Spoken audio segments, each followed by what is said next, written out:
What's going on, Shady people? ShadyPenguinn here, bringing you another episode of Shady Pokes. This is episode number 11, and before we get started, if you can, please show some shady love to that like button right below this video. Remember, if this video reaches 1,100 likes, I will keep 2 Pokemon videos a day coming your way. That is what I say. Now, today we have a special episode because we are going over not 1, but 2 Torkoal sets, because I freaking love Torkoal, and I have 2 sets that I'm running right now, and I wanted to go over them both in one video because I wasn't sure which one you guys wanted to hear, because I just saw, oh, Torkoal, and I just started using this new one that we'll go over second. So I wanted to just bring it in the same video and save ourselves some time so we don't got to go over everything twice. But we're going to start off with this Torkoal. This is the Golden Torkoal, and we're just going to call him Golden Smoke. Golden Smoke is what we're going to call it. Even though his smoke's not golden, he's just puffing and puffing away. But really quick, this is Torkoal. He is the turtle Pokemon, and he has 255 happiness, but that is irrelevant because we are holding the item Leftovers. If you don't know what Leftovers does, you probably haven't been playing Pokemon very long, which is not a problem, but what Leftovers does is at the end of every turn, it restores 1/16 of your max HP. It's a way to recover for Pokemon that can't really recover. The ability you want to run on this Torkoal specifically is Shell Armor. Actually, any Torkoal you really want to run. Shell Armor cannot be struck by critical hit. I guess White Smoke wouldn't be bad on the Shell Smash Torkoal, but I would stick with Shell Armor for safety. This Torkoal, what it likes to do is it is a physical wall. It will not take crap from anyone. You can hit it with a waterfall and it probably won't even flinch. This Torkoal is absolutely thick, and people doubted me, but I think I've proven somewhat in some videos that Torkoal is nothing to be underestimated, in my opinion. Sure, it can die to a couple things like an Earth Power or, you know, Surf, but you don't leave it in that situation. You got to use your Pokemon right. If you want to prove a Pokemon's strength, you got to be the better trainer, which I'm not a lot of the times, but still. We're going to go over really quick the moveset for this Pokemon. Stealth Rock, I like to use this because it's a physical wall. I like to give it also the ability to bring in those entry hazards. Stealth Rock is a very good thing to set up. It does a lot of damage. It factors in rock weakness. It's beautiful. You should run it on every team if you can, but some teams don't, which is fine, in which case you should be running the Fog, but I'm going on too long. Stealth Rock, we all know that move. We love that move. It's great to have on the set of Torkoal. Next, I like to run Lava Plume because it has a 30% chance to burn. It is the fire version of Scald, and it's fantastic. Torkoal needs that.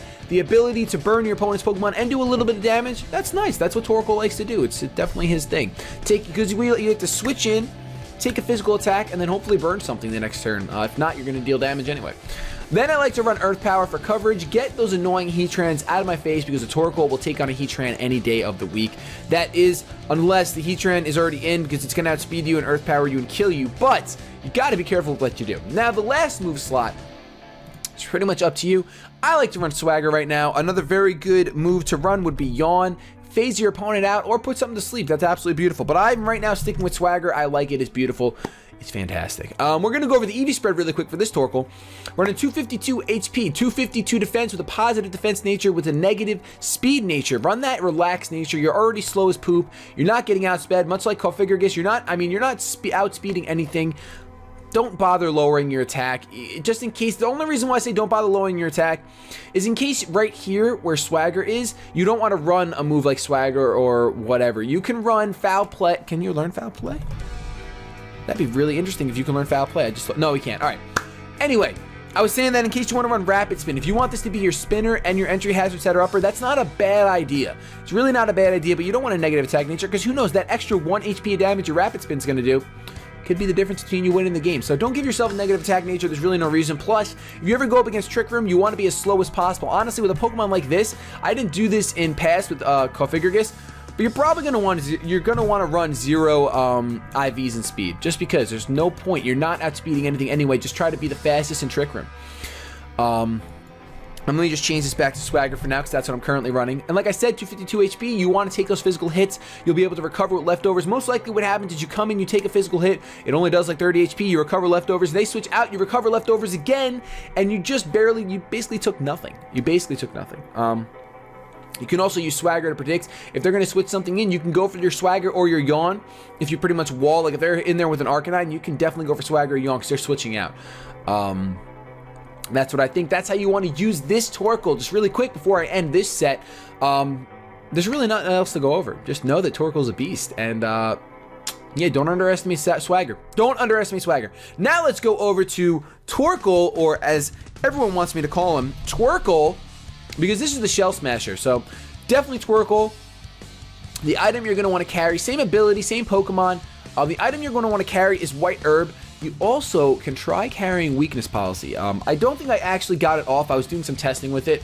But the idea of Torkoal taking like an Earthquake or a Stone Edge from something, because its physical defense is so naturally high, getting the Weakness Policy off, getting your speed boost and your special attack boost, and then Shell Smashing after the fact is absolutely beautiful. You wouldn't want to Shell Smash first, because if your defenses are dropped and you're not holding that White Herb to restore your defenses, you're holding the Weakness Policy, that Stone Edge or Earthquake or whatever is going to kill you, and you're not going to live it. So you can't be at minus defenses yet. You pretty much want to work it where you're going to be in, have them come in with something that's going to use Earthquake, take the Earthquake, use the Shell Smash, and in that same turn, you're going to get +4 speed and +4 special attack. That's ideal situation, very situational. If you're just starting to use Torkoal, run with the White Herb Shell Smash set. You don't want to try to get all this Assault Vest, Weakness Policy stuff going on. It's a little difficult to pull off. I haven't even pulled it off yet, and I'm not that good anyway, so it doesn't matter. But if you want to try to pull it off, you got a video of it, you should upload it and let me watch it, because I would definitely watch that, as long as it wasn't staged.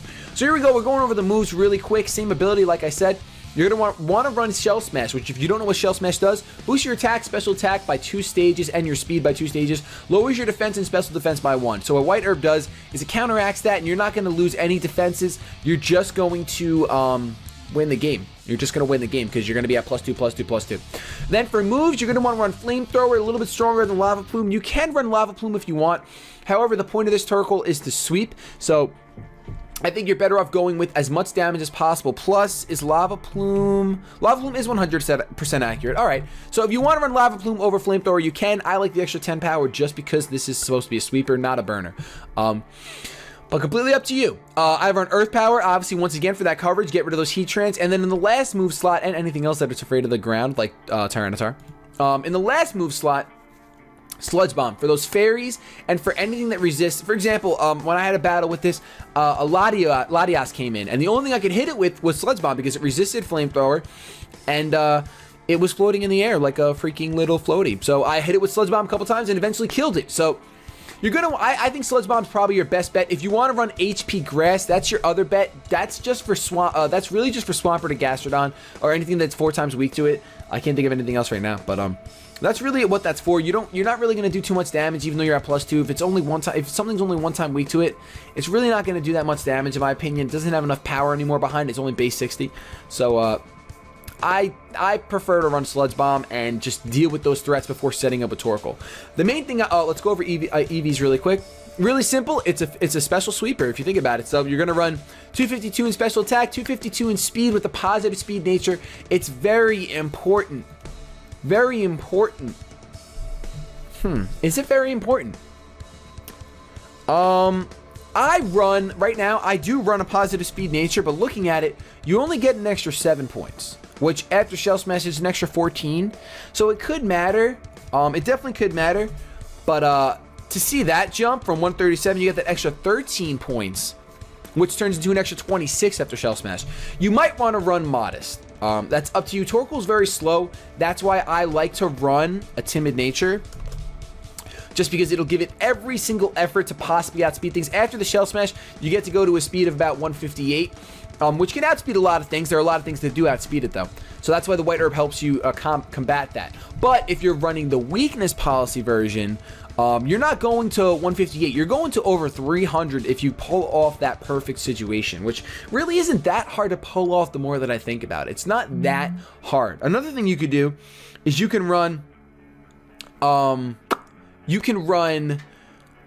like something I ran Smeargle with mine, something to baton pass into your Torkoal. If you can possibly baton pass an agility or defense boost, preferably speed though. Speed is the one thing you really want to give your Torkoal. If you can baton pass agility into your Torkoal, you're fine, you're set. Once you set up, you're good, you're done, it's over. Or if you can find a Pokemon that, I haven't thought about this before until this video, but if you can find a Pokemon that can take hits very well and baton pass, run Weakness Policy on that. Baton pass all the buffs to your Torkoal and then Shell Smash, and it's pretty much going to be a good game, because you're going to actually recover with your White Herb right there, and that's going to be fantastic. You're literally not going to get touched. I want to try that out in a video upcoming, because that'd be a lot of fun to do that. Pass off Like I did pass off the Geomancy, but to pass off weakness policy is a completely different idea, and I like that a lot. So if you guys enjoyed this video, I actually got to cover a couple quick points really quick before I end this. Torkoal can't take special water attacks. Do not let him in on that, or special, anything he's weak to. Do not let him take stab special attacks. He's not going to live it. You do not want to try to set this up too early. You need to identify your opponent's team. Identify the Pokemon on your opponent's team that will give Torkoal the most trouble once it's set up, and get rid of them. Ideally, in my video, I should have gotten rid of that Latias before setting up, but I didn't. So it caused me a lot of trouble and a lot of grief. Otherwise, I would have probably swept his entire team with Torkoal besides that Latias. So don't set up too early. It's very important that you never do that, but especially with Torkoal, because he's a frail turtle. You don't want to overestimate him, but your opponents are going to underestimate him. But don't overestimate him. Don't send him into an uphill battle.